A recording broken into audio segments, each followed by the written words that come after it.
Welcome to The Table, a podcast where leaders pull up a chair and tell the real story, how they got there and how they stayed there. I'm your host, Jeanette Hernandez. So pull up a seat because this is The Table.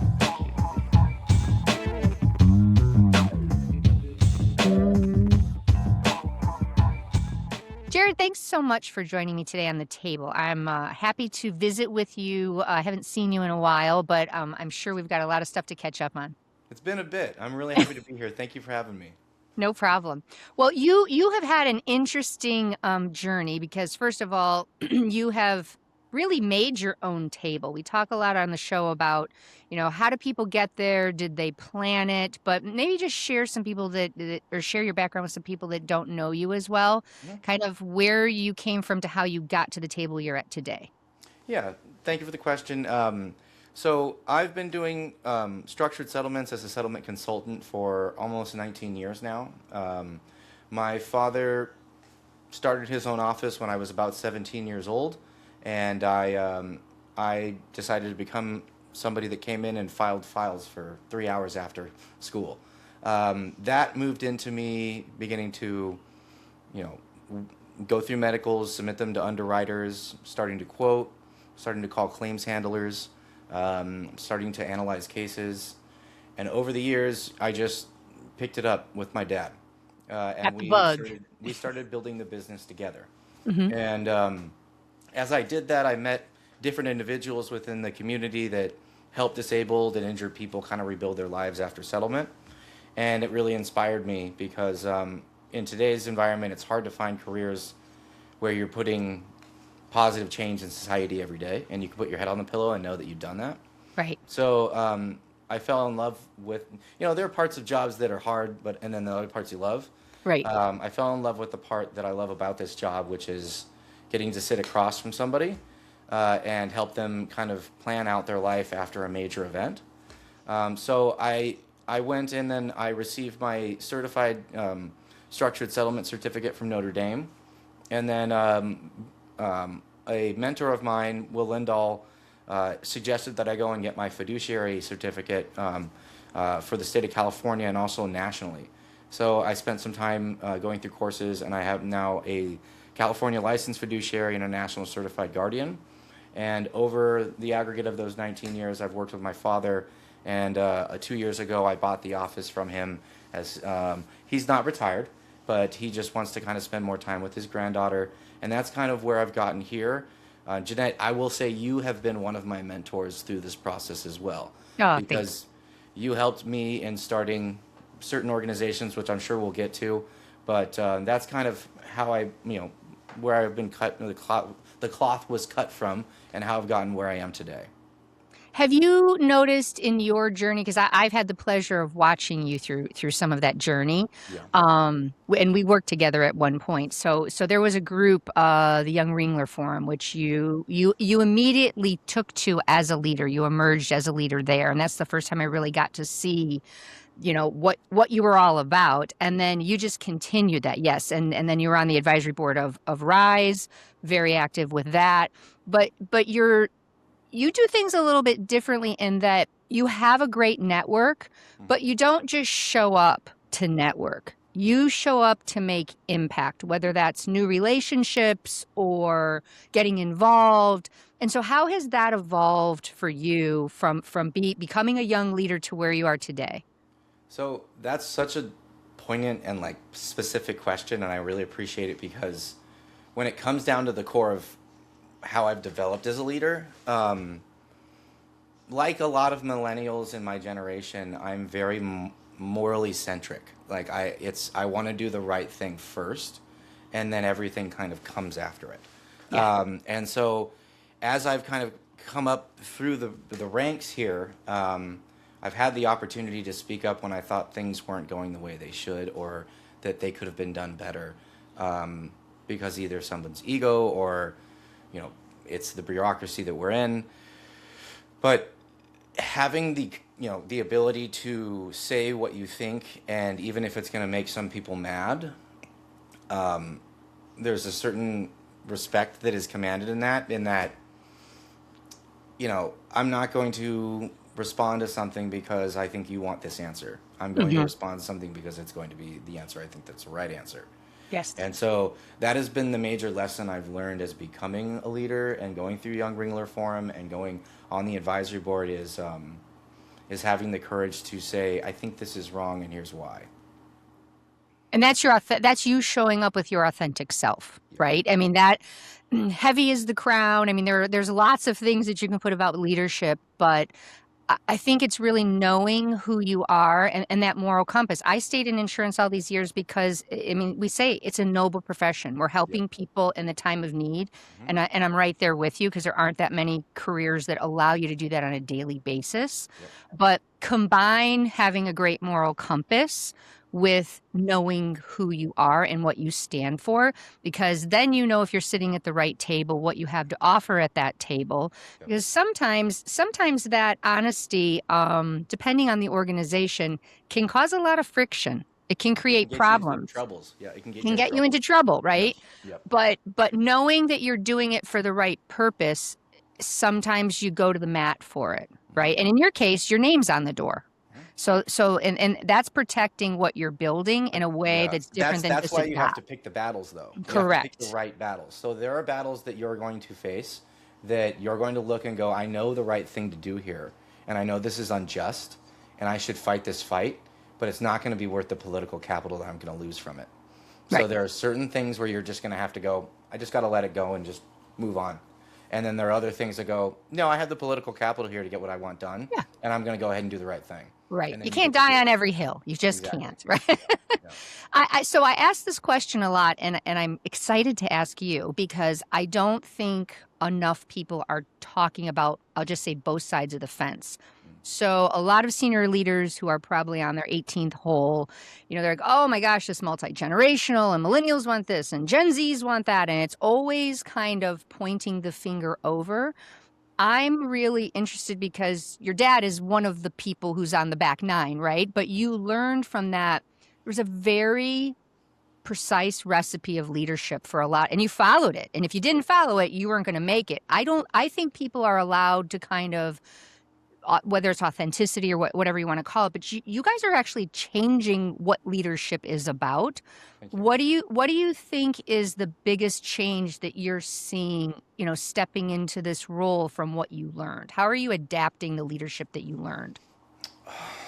It's learning that you have to make decisions and also you have to take control of the strategy and the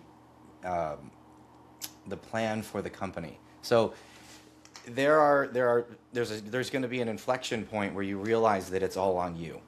And you know, I love my peers, but a lot of millennials that I've seen in these situations have been order takers for many, many years, and they haven't had the ability to learn the analytical skills they need to be a leader.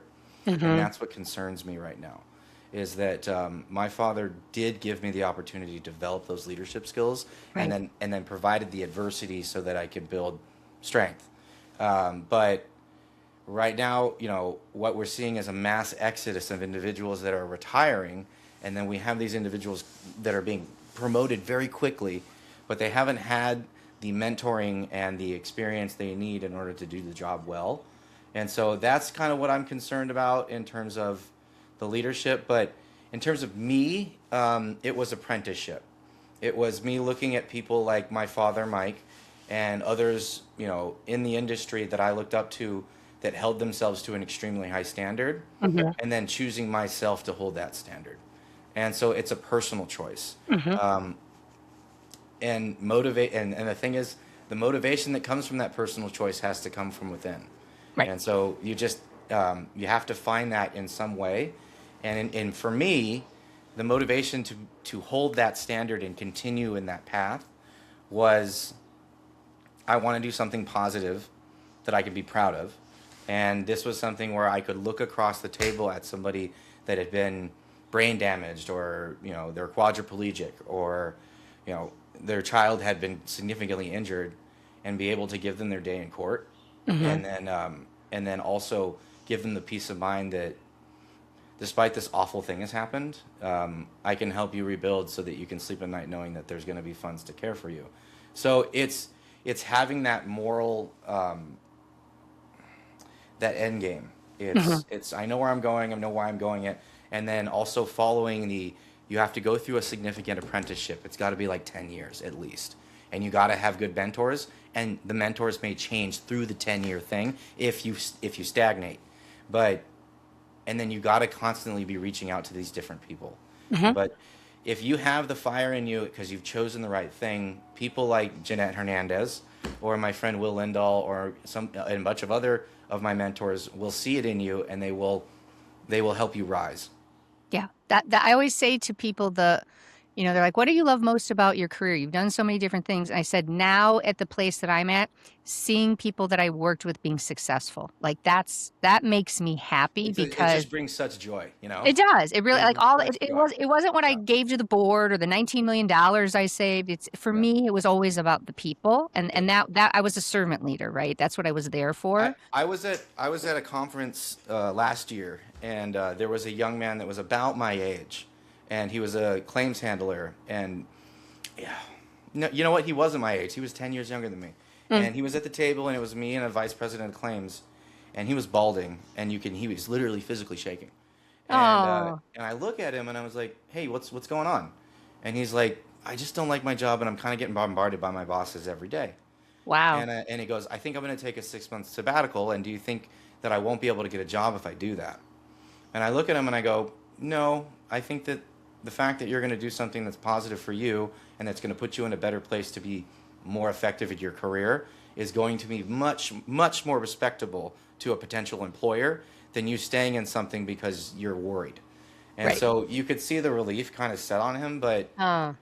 I think a lot of people in my generation need that kind of mentoring, and that's what people like ourselves need to try and do as we go forward.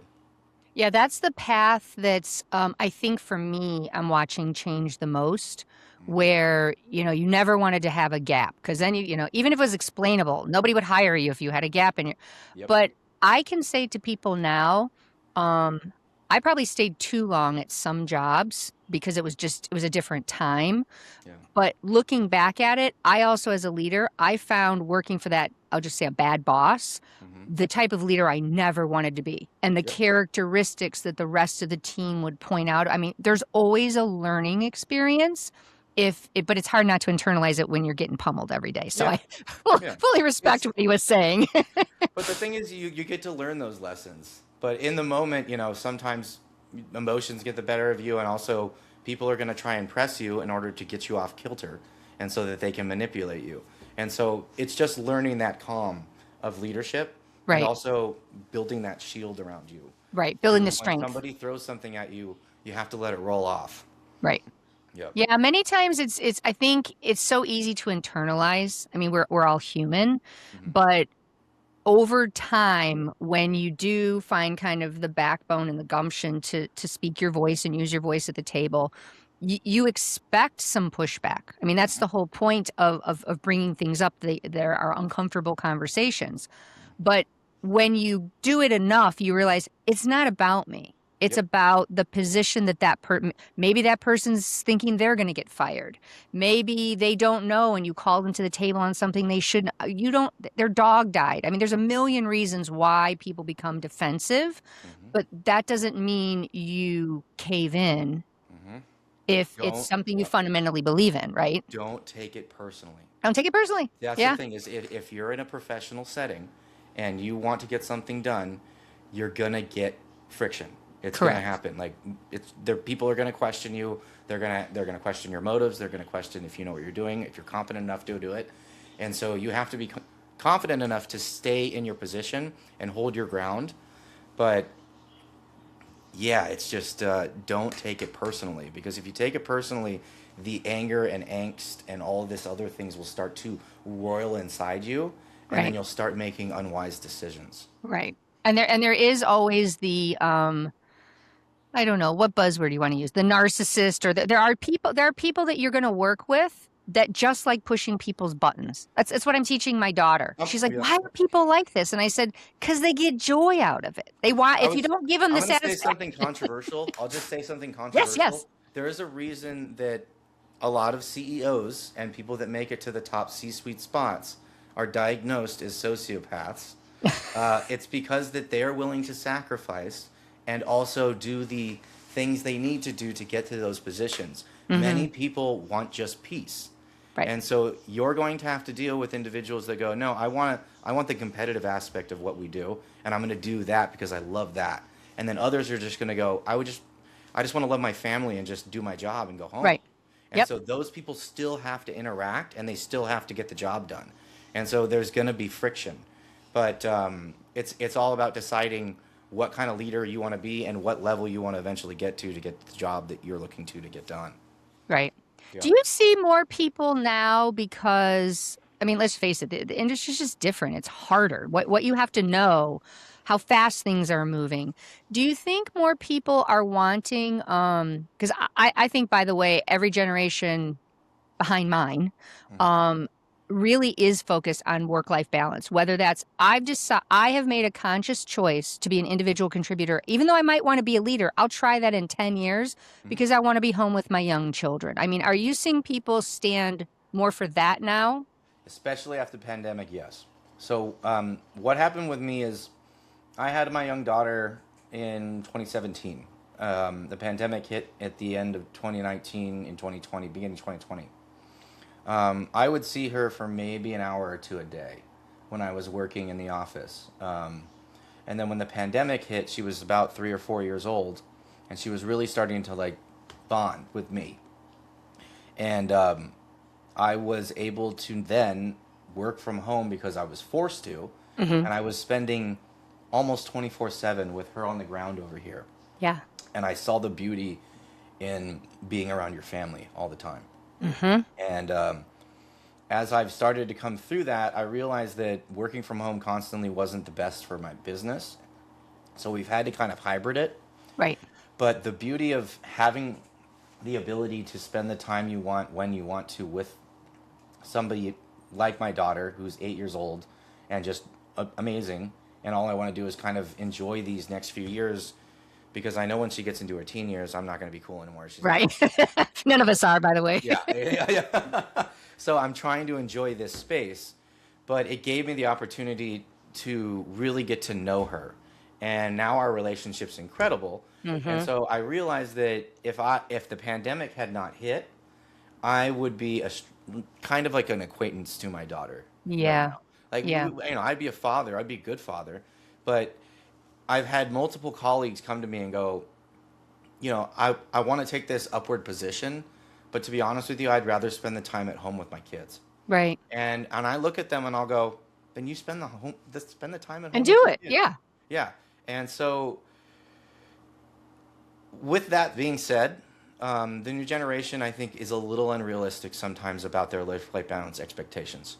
I hear a lot of people that are looking to hire saying, everybody that I'm interviewing wants to work from home 20 hours a week and make $200,000. Yeah. Yeah. And so that's unrealistic. Correct. And that I think that people both on the employer side and the employee side need to meet each other in the middle here. Right. Maybe do 4 days or 3 days in the office. And how I run my office, how we run our office now is Monday and Fridays people work from home. Tuesday, Wednesday, Thursday, everyone's in the office together. Great. So it Yeah. gives you that long, extended period of rest, but also it gives you that period of extreme productivity and Focus. efficiency. Hmm. Yeah. And then we also have that camaraderie, and you can hear each other on the phone. And when somebody hangs up the phone, you look over and be like, "Hey, you maybe should have said it this way instead of that way." Correct. So, Yeah. and that is so important because what I've seen in my generation is the pandemic basically forced all of us to work from home. Right. And so everyone's just in their own little silo, and they're not getting somebody looking over the cubicle going, "Hey, that was kind of a dumb thing to say. Maybe say it this way the next time." Right. And so we don't get that in-person kind of back and forth. I used to have to go to informal settlement conferences in person. Hmm. And if I was late, you'd be frazzled. You'd have to get your printer set up. You'd have to get the computer set up. You have Yep. to start quoting. The lawyer's yelling at you. The other broker across the room is yelling at you. Right. And you still got to do it. And having to do that hundreds and hundreds of times builds resilience. Yes. And now what I see is consultants get on a call and they have to have everything in a line.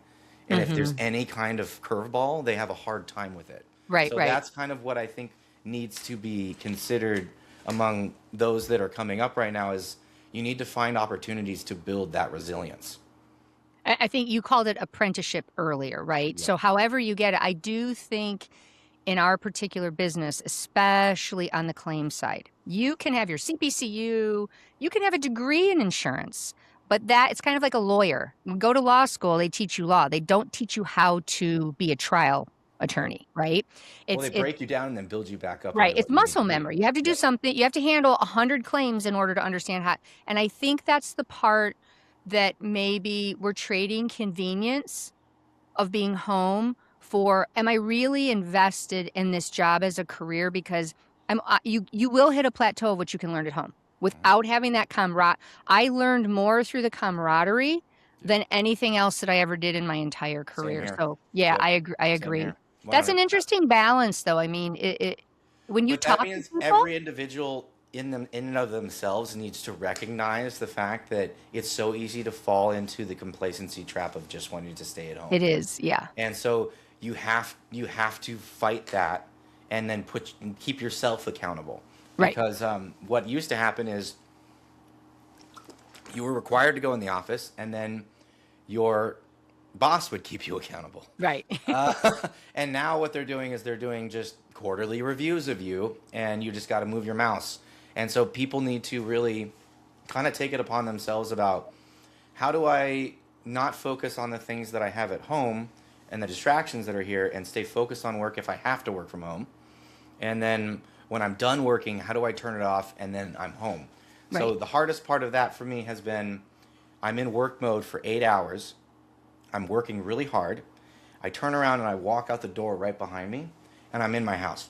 Right. And there's dogs There's no barking, and drive time there's a home, or little yeah. girl asking me for stuff. My wife wants me to go to the store and take out the trash, and so I go from being in that work environment stress to not being able to switch it.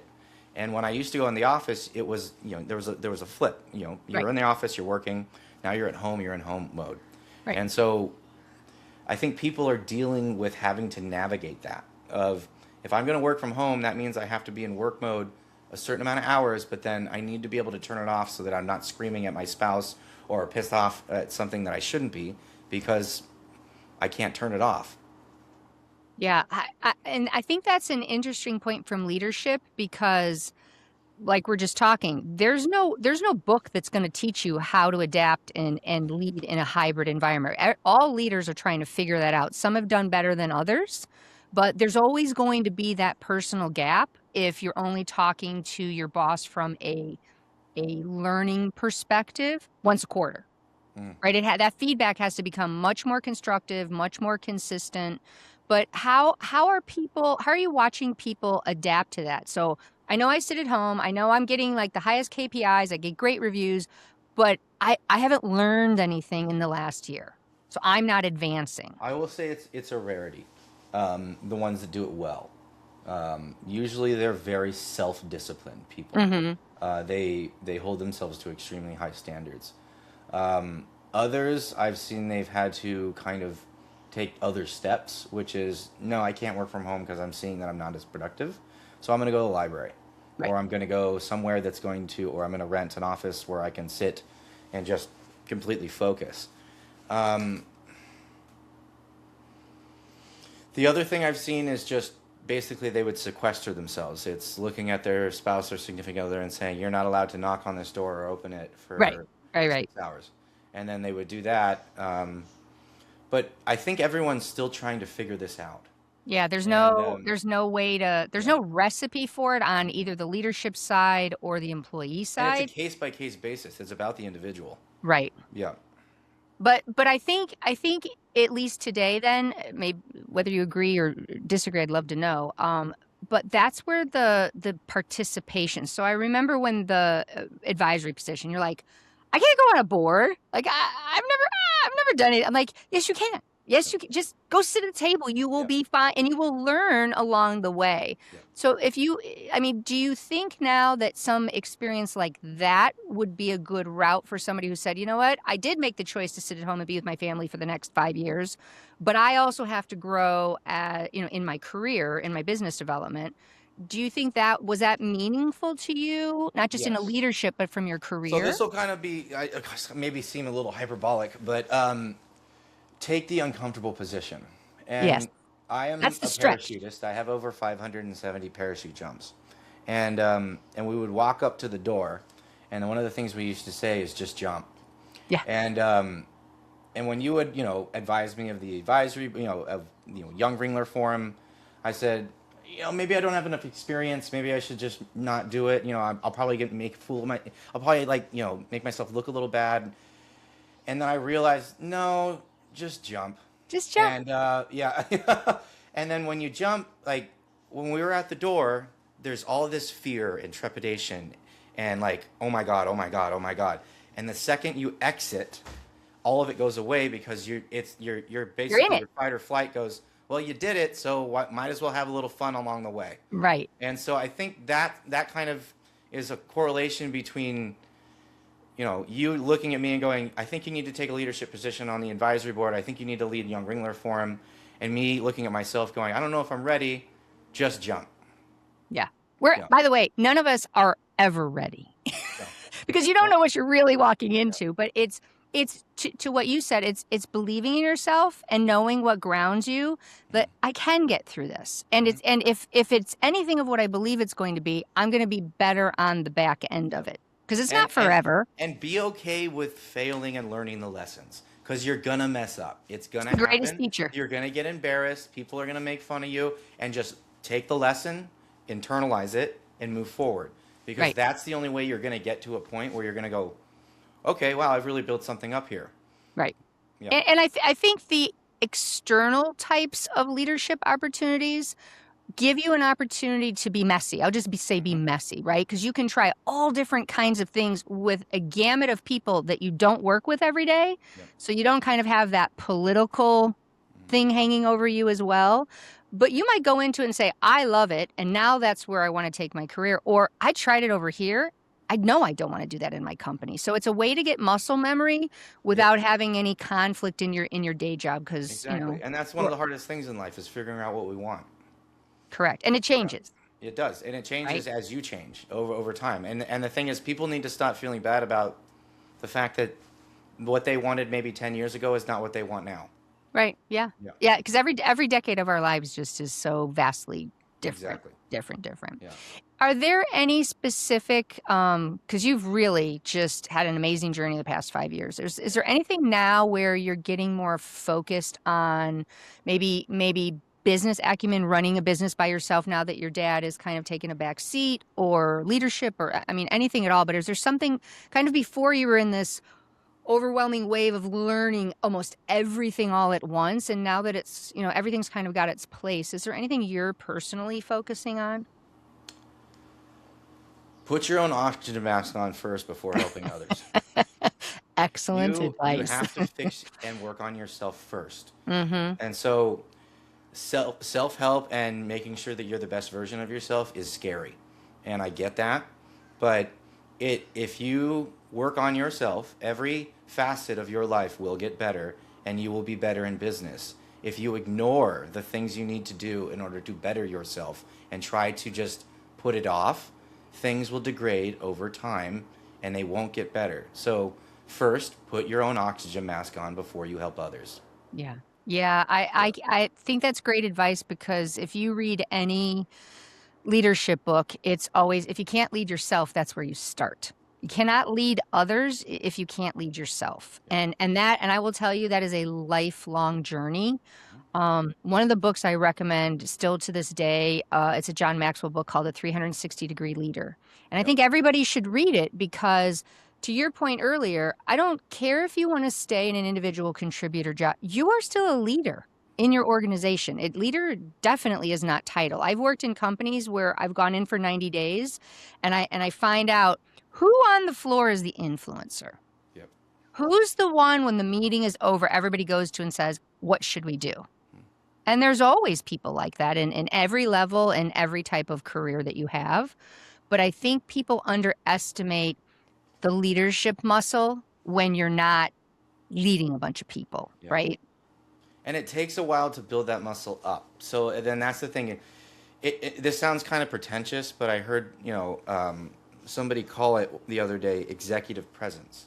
Mhm. Yeah, And to build executive presence and the confidence that comes with executive presence, you have to have basically you have to put in the time, so that you can have, but also, when you're doing when you're trying to build into a leadership position, you can't be in a position where you're running scared the whole time, because right, that won't build good qualities in you. It's going to build fight or flight type of tendencies. right. So, yeah, that's something that I just want everyone to consider, is that you want to make sure that you're in a position where you can grow properly, but you have good stress, but not too much bad stress. Right. I don't Yeah. know if Bad that stress makes is sense. never, and Yeah. I think that for me, that's one of the biggest changes that I'm seeing throughout my career Mm. is that people are taking better care of themselves. I mean, I had jobs where I was working 6 days a week and I was working 10 hours a day. And I thought Hustle that culture. busy was being a Yep. good employee Hustle and all that. culture. Yeah, it just exhausted me. And then I'd gain weight and then I was tired and I wasn't eating well and I wasn't mentally sharp. Yep. And then things would start to, and no one is there to help you because it's an expectation. Like, don't even talk about that you're Yep. tired. It reminds me of that Ted Lasso situation where they hired that therapist for the team because they saw that there was a lot of angst on the team Right. and nobody was helping themselves. Right. And so this therapist comes in and they're like, everyone's just going to go talk to her for an hour. And Ted goes in and he's like, I don't need therapy. I don't need to like talk to anybody. I don't need to vent. Like, I'll just hold it all inside Hmm. and I'll just be tough and I'll just keep working 60 hours a week. Yes. But you're not going to function at your full capacity if you don't deal with some of this No. stuff. You don't process. Correct. And so I've seen that, especially in our industry, among lawyers, among consultants, is they will push themselves because that is a value that has been taught to them Correct. since they were a small Like a child. badge of honor saying, Right. look, I Right. survived all Right. of this. You better look haggard or else you're not doing it right. That's Exactly. not right. No, No, you better take care of yourself so you can operate at 100% when people need you to make good decisions. correct. So, and that's what I think the new generation and the current generation and the old generation are all learning at the same time. I agree. Is that I we, agree. we, we have to take care of ourselves and we have to try and work to be the best version of ourselves. Yeah. And I Yeah. think that is the struggle for, I don't want to say organizations, but I just think our industry right now, Mm. because we're not in the Google, Uber techie, right? Where they're used to that agile environment and having the balance. They have gyms in their lobbies, right? Yeah. We're not quite there yet, but I think it is, at least we can talk about it. Hey, I'm taking a mental health day, or I'm not going to go to the next 4 conferences. I'm going to be Yep. home all summer because I want to work out and get back on a path for myself. Well, and then when the pandemic hit and I saw people going back to the office and they're like, well, it's really hard. And I think about them waking up at 7 a.m., getting their kids ready for school, getting out the door by 8:30, driving, getting to work by 9, Hmm. working until 5, driving home by 5:36 because of traffic and rush hour, getting their kids' homework done, eating dinner, and your day's over. You're starting all over again. Yeah, Yep. you're just on a And the hamster thing wheel. is I started to realize that's unsustainable. You have to give people more time to work on themselves, and Right. also they need time to exercise every day and they need time to process. Yes. So for me, it's more about you get the work done properly and efficiently, Correct. and you do it the right way. When the work is done, then you go and you run the errand. If you get an email while you're running that errand, it can, our policy is answer within 24 hours. I would like it within 12, please. 6 Yes. is even better, but you have 24 hours. So you don't need to panic if that email comes in. Right. Do And not a stop lot of, yeah, running and yeah. answer the email on your phone. And a lot of people that I've worked with, especially in the boomer generation, are of the mentality that I need to be at my desk All the time. the entire time or else I'm going to get in trouble or I need to feel bad about myself. Right. And people just need to understand that, no, I think there's a better way we can work this. Right. Yeah. There's nothing that urgent. I had direct reports when I would leave and something would be going on and they're like, what if this happens? Or what if that happens? I'm like, just make a decision. Unless you burn down a building or you kill someone, I've got your back. Yep. Just make a decision. And like, Yep. if you fail, you fail. It's fine. But it's scary when you're taught not to do that. It's Yeah. very hard to learn the new Well, and muscle especially memory. when you're in high stress jobs, like high Yes. stress, where it's just they're coming down on you constantly, Right. it can put you in that anxious fight or flight state, and then you're not making good decisions. You're not using your rational part of your mind, and so it's just learning to when that stressor hits you, to let it roll off, let the feeling hit you, let the wave crash, and then respond. Right. And that's something that takes a while to learn. Yeah, the count to 5 before you send the email is a Yep. very great piece of advice everyone should remember. Yeah. I think we put more um, stress on ourselves because, like you said, that if I don't respond to that person, they'll think I'm not engaged or they're waiting for me. No, they probably are going through their email inbox just like you, cranking things out, and they don't Give them expect, 8 hours. actually, they don't Yeah, want you to answer because then they got to stay in their email inbox. exactly. And that's the thing I've learned is it's fascinating the things we'll do to help other people's, but we won't do to help ourselves. Well said. Yeah. Well said. And that needs to be the foundation of everything because you can't pour Yep. from an empty cup. Yep. That's another. Exactly. And the sad part is I've never seen turnover the way I've seen it in the past 3 to 5 years, It's where pretty a trend. Yeah, it's it's pretty. frightening, Yeah. especially from a decision maker position, because it takes you 3 years to get in, especially like a chief claims officer, right? To learn the organization, to learn the people, to learn the process. And if you're being swapped out for someone new who's cheaper, the organizations I don't think have felt the impact yet because it's kind of been a new trend. Yeah. But if we do this, not only are we going to have more people that are, we're trying to bring up into leadership, Yep. say, I don't want it. Why would I go through all the stress if I'm only going to be there 3 or 4 years? So And that's that's why. another Yeah. balance. I think that's why Rise is so critical, is because Yes. when my dad talks about when he got in the industry and became a claims handler, he got hired, and they sent him to wherever it was for a month. Month. Yep. And they basically trained him on everything he needed to do his job well. And then they Correct. sent him back, and then he did his job for years. Hmm. Nowadays, people just are getting hired, sitting at a desk, and then they're being told to process tasks. And so I think the industry needs to reinvent the wheel in terms of how it's going to educate the new generation, and then how we're also going to give them the resources to be very successful in what they do. Right. And so I think we're all still figuring that out, literally month to month right now. Yeah. And I think in that, and I will call it adversity because it's hard to figure out, especially if you're younger, it's hard to figure out the field if the color changes every couple of months, right? But I think if you're someone who, like you said earlier, is grounded in themselves, they know who they are, they kind of know their path. This time period of influx is really an opportunity. It You really could you is. could rise you could Yeah. rise above and really stand out as a leader in the industry if you can just give direction Yep. and Yeah. stay true to that direction. And that's the thing is if you build those leadership skills right now, you're going to be at the top level C-suite of wherever you want to go. Agreed. But you have to have the courage to do it. Yeah. And also you have to have the courage to sometimes ruffle some feathers. Mm-hmm. And so a lot of people, especially in the millennial generation that I'm a part of, we like to be part of a team and we like to work together to get a goal done. And part of that sometimes is saying things that other people won't agree with. Yeah. And It's it's just it's everything in life is a game. You just got to learn to play it. Yep. And Yeah. and I think your example and one of the reasons I was really excited to have you on is I don't think people appreciate how big the ecosystem is in insurance. Like if you get into claims, you tend to stay in claims. Don't be afraid to jump and, Mhm. understand what it is to be a structured settlement consultant Yep. or what it is to be a, selling Mentality of abundance. software. Yeah, Mentality of abundance. The thing is I think a lot of people they go, I'm gonna protect the little thing that I found because it's right. like a pot of gold, Yeah. and I'm just gonna try and ration it until it's gone. And really, people need to have the mentality of, no, there's a ton of opportunity out there, Fun. Right. especially for my generation.